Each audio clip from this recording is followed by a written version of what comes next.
সরাসরি লড়াই হবে আরএসএস পরিচালিত দক্ষিণপন্থীর বিরুদ্ধে বামপন্থার লড়াই। এটা বুঝতে হবে, বাম নীতি আদর্শ অনেক উচ্চ মানের। রাজারহাট গোপালপুরের যিনি বিধায়ক তরুণজ্যোতি তিওয়ারি আইনজীবীও, তিনি বলছেন একজন বিজেপির প্রার্থী বনাম তৃণমূলের প্রার্থী। আপনি দেবরাজ চক্রবর্তীর পক্ষে সওয়াল করেছেন, সেটা এখন খবর হচ্ছে, কিন্তু তার আগে আপনি তো হকারদের নিয়েও সওয়াল সেটা খবর হবে না তো। এই দেবরাজের পক্ষে করেছি, এটা খবর করছে কারা? BJP IT cell. তো এদের কাছে ধর্মটা বড় কথা, ধর্মটা এদের কাছে একটা মুখোশ। এদের আসল আক্রমণটা প্রান্তিক মানুষের বিরুদ্ধে। সম্প্রতি রাজারহাট গোপালপুরের প্রাক্তন বিধায়ক অদিতি মুন্সির স্বামী দেবরাজ চক্রবর্তীকে নিয়ে হাইকোর্টে তার পক্ষে সওয়াল করেছিলেন আইনজীবী বিকাশ রঞ্জন ভট্টাচার্য। তারপরে সোশ্যাল মিডিয়াতে কার্যত নানান রকমের মন্তব্য, পোস্ট আমরা দেখতে পাচ্ছি বিকাশ রঞ্জন ভট্টাচার্যকে নিয়ে, যে কেন যেই বিকাশ রঞ্জন ভট্টাচার্য এতদিন দুর্নীতির বিরুদ্ধে সওয়াল করতেন, কেন তিনি আজকের একটা দুর্নীতিগ্রস্ত মানুষের হয়ে সওয়াল করলেন। এই নিয়ে নানান পোস্ট, বক্তব্য, এমনকি তার দলের লোকেদেরও অনেক মন্তব্য আমরা শুনেছি বা আপনারাও দেখেছেন। এই মুহূর্তে আমার সঙ্গে রয়েছেন বিকাশ রঞ্জন ভট্টাচার্য। স্যার, বিভিন্ন এখন আপনাকে নিয়ে সোশ্যাল মিডিয়াতে বিভিন্ন তর্কাতর্কি আমরা দেখতে পাচ্ছি, যে কেন আপনি এই রকম দুর্নীতিগ্রস্ত একটা লোকের হয়ে সওয়াল করলেন। আমার খুব মজা লাগছে। তাহলে সোশ্যাল মিডিয়াতে এত লোক আছেন যারা দুর্নীতি এবং নীতি নিয়ে ভাবনা চিন্তা করেন, বাবা, এটাই তার ইতিবাচক দিক। সেই ইতিবাচক দিকটা যদি আমার প্রতিফলিত হতে দেখতাম যখন রাস্তাঘাটে ময়দানে লড়াই করেছি দুর্নীতির বিরুদ্ধে, সেটা কিন্তু দেখিনি। এখন দুর্নীতি সুনীতি এই বিতর্কে আমি যাব না। এ নিয়ে অনেক তর্ক বিতর্ক হয়েছে, বহু মানুষ বহু লেখা লিখছেন। যাক, বহুদিন পর অন্ততপক্ষে সোশ্যাল মিডিয়া ভিত্তিক বুদ্ধিজীবীরা অনেক রকম মতামত দিচ্ছেন, আমার ভালো লাগছে, এটুকুই বলতে পারি। না, কিন্তু এই যে অনেকে বলছে আমি যা করেছি আমি তার পক্ষে কোনো সওয়াল করতে যাব না। আমি যা করেছি এটা দৃশ্যমান, সবাই দেখেছেন, যে যার মতো ভাববেন।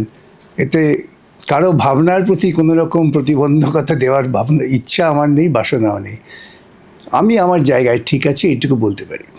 অনেকে তো বলছে যে এই যে ডাক্তার নিয়ে একটা বিতর্ক তৈরি হয়েছিল, যে ডাক্তারও পরিষেবা দেন, আইনজীবীরাও পরিষেবা দেন, কিন্তু ডাক্তারদের ওই যে চয়েস করার ব্যাপার থাকে না, কিন্তু আইনজীবীরা চাইলে রিফিউজও করতে পারেন কোনো মামলা যদি তারা নিতে না চান। তো এখানে প্রশ্ন উঠছে যে আপনি কেন এই মামলাটা নিলেন? যারা এটা বলছেন তাদের সঙ্গে খুব দুঃখের সঙ্গে কিন্তু বলতে হয়, যে পরিষেবা নেবে সে কিন্তু পছন্দ করে কার কাছ থেকে পরিষেবা নেবে। যিনি পরিষেবা দেবেন তিনি পছন্দ করেন না। এই মৌলিক বিষয়টা যারা বুঝতে পারেন না তাদের সঙ্গে তো বিতর্কে গিয়ে লাভ নেই। আমার যদি আজকে পেট ব্যথা হয়, আমি ছুটে যাব আমার পরিচিত না হোক, আমার মনে হয় ওই ডাক্তারবাবু বিশ্বাসযোগ্য, তার কাছে যাব। ওই ডাক্তারবাবু তখন দেখে বলবে না, ও আপনার পেটে ব্যথা হয়েছে, আচ্ছা আপনি কি রাজনীতি করেন বলুন তো। হয় না। ঠিক অনুরূপভাবে পরিষেবা একজন ন্যায় বিচারের জন্য তিনি তার পছন্দ করা আইনজীবীর কাছে গিয়েছেন। আর আমরা যারা এইসব কথা বলতে আমার খারাপ লাগে, আমরা যারা সিনিয়র অ্যাডভোকেট, ডেজিগনেটেড সিনিয়র, বয়সে সিনিয়র না, তাদের কাছে মামলা আসে জুনিয়রের মারফত।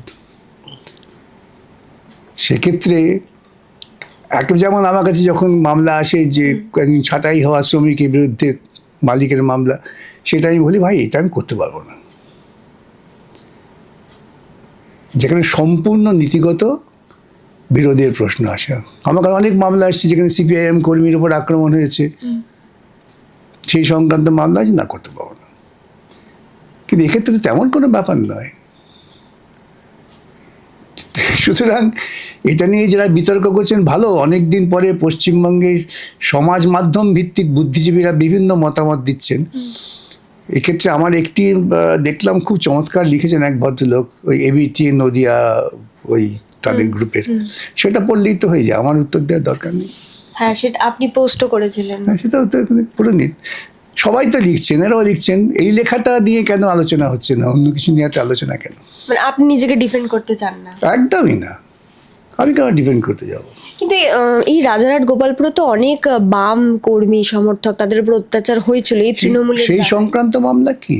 না, সেই সংক্রান্ত মামলা নয়, কিন্তু এই যে বামেদের একটা নীতি আদর্শ, বাম মানে নীতি আদর্শ। বাম নীতি আদর্শ সেটা কি ব্যক্তিগত কোনো রকম সম্পর্কের ভিত্তিতে?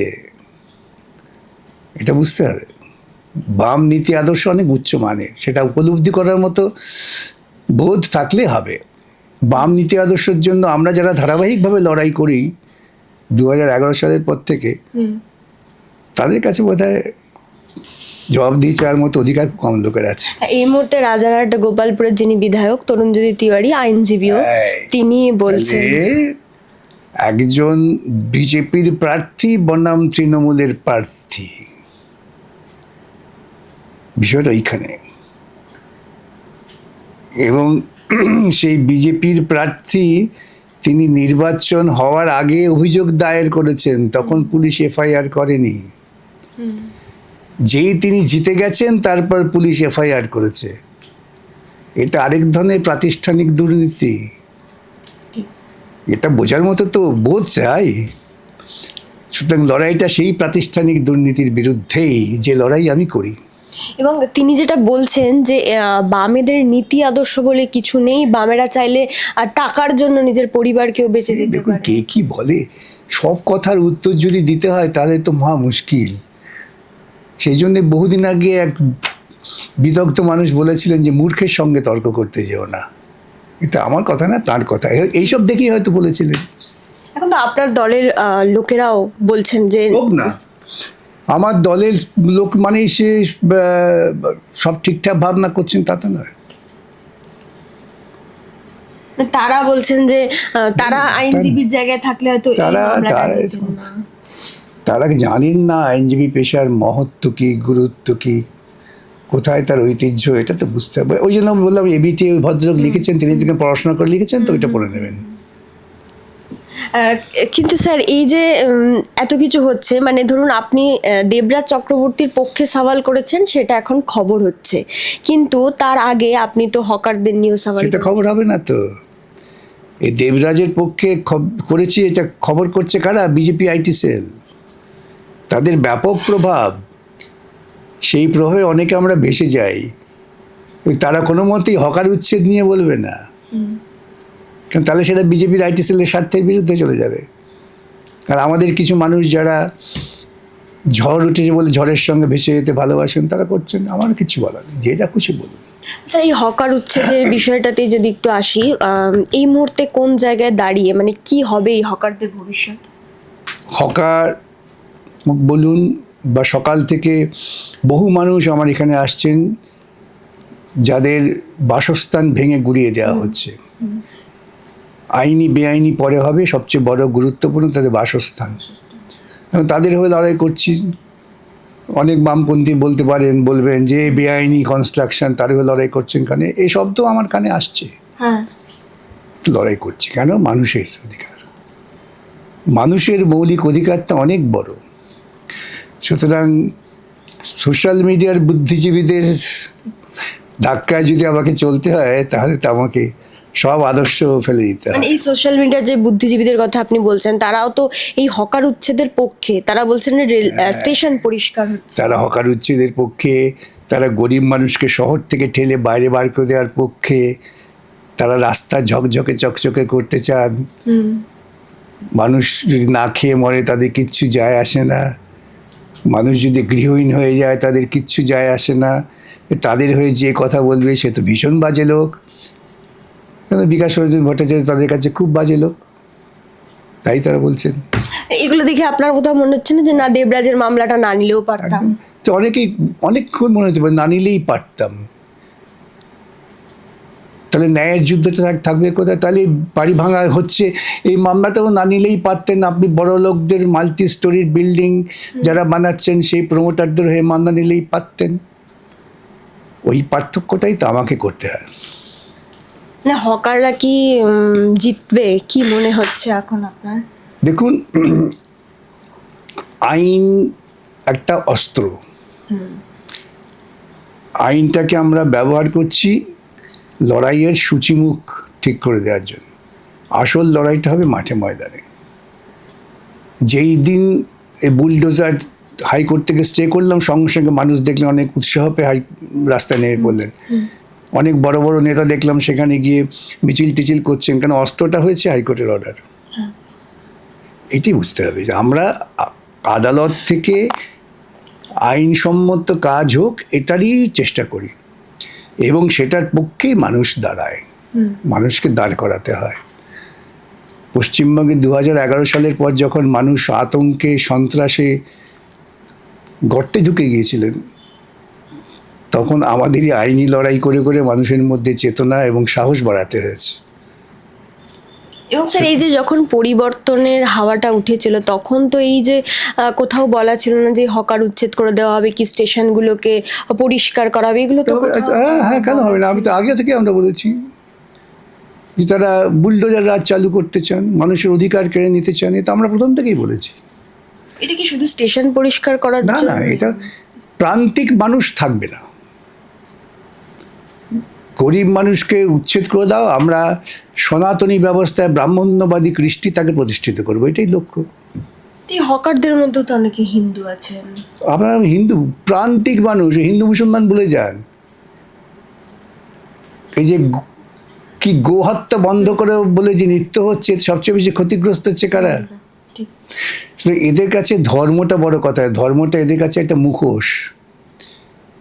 এদের আসল আক্রমণটা প্রান্তিক মানুষের বিরুদ্ধে। এবং এই যে মানে 14 বছর বয়সের নিচে, এবং যারা আর কি ওই গরুর ব্যবসা করেন, যাদের খাটাল আছে, তারা তো মানে এই গরুর 14 বছর বয়স কিনা 12 বছর বয়স, এটা কি চোখে থেকে বোঝা যায়? এই নিয়ে মামলা করেছি বলে তো অনেকে আমায় গালাগালি করছে যে উনি আমাদের সনাতনী হিন্দু ধর্মের উপর আক্রমণ করছেন। বিজিআইটিসি ঘুরে ফিরে সে জায়গায় যাচ্ছে। তো একমাত্র লক্ষ্য এখন পশ্চিমবঙ্গের প্রতিক্রিয়াশীলদের, এটা বড় কথা হয়ে যাচ্ছে, যেভাবেই হোক বিকাশ রঞ্জন ভট্টাচার্যকে দরজা বন্ধ করে দাও, এটাই লক্ষ্য বলে আমার মনে হয়েছে। সেই লক্ষ্যে ওরা চলছে, আমি আমার মতো খোলা তরোয়াল নিয়ে ঘুরে চলে যাব।